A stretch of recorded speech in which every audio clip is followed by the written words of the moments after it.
అందరికీ నమస్కారం. ఈరోజు నేను భగవద్గీత సెకండ్ చాప్టర్ 31 ఇంకా 32 శ్లోకం పాడబోతున్నా.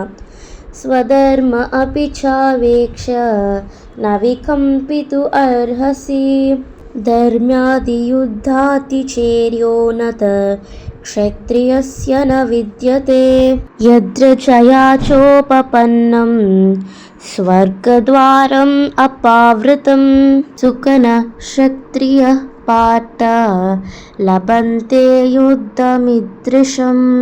దీనికి మీనింగ్ ఏంటంటే, క్షత్రియుడుగా విధిని తలచి ధర్మానుసారంగా యుద్ధం చేయడం కంటే నీకు మేలు అయినది వేరే ఒకటి లేదు. నీవు తెలుసుకోవాలి కనుక బాధపడకు. ఓ పార్థ, స్వర్గ ద్వారములను తమ కొరకు తెరిచేటువంటి యుద్ధ అవకాశాలు కోరుకోకుండానే పొందే క్షత్రియులు సౌఖ్యవంతులు అని కృష్ణుడు అర్జునుడితో చెప్పారు. హరే కృష్ణ కృష్ణ కృష్ణ హరే హరే, హరే రామ రామ రామ హరే హరే. Thank you.